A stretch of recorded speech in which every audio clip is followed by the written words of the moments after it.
Trip is very beautiful and it's very interesting. Kunming is developing very quickly. It's a big city. It's a very historical city. Conference about friendship between our countries. I'm from Russia, and I think friendship between China and Russia is very famous. Today's trip, it's a very good one.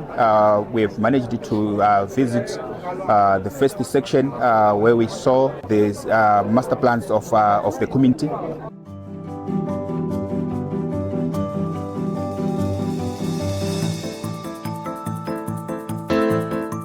แต่มื้อนี้พวกเราก็ได้เดินทางมาเข้าเยี่ยมเบิ่งอยู่ศูนย์ผลิตรถไฟอยู่ที่คุนมิงนครคุนมิงข้าพเจ้ามีความภาคภูมิใจที่สุดที่ได้ไปเห็นสถานที่ดังกล่าวและก็ย้อนว่าเกี่ยวกับเส้นทางรถไฟลาวจีนนี้เมื่อพวกเราได้มีการร่วมมือก่อสร้างเส้นทางรถไฟลาวจีนนี้ซึ่งเป็นได้สร้างความสะดวกสบายให้แก่โดยเฉพาะการไปมาหาสู่กันก็คือนักท่องเที่ยวต่างชาติหรือว่าระหว่างประเทศกับประเทศ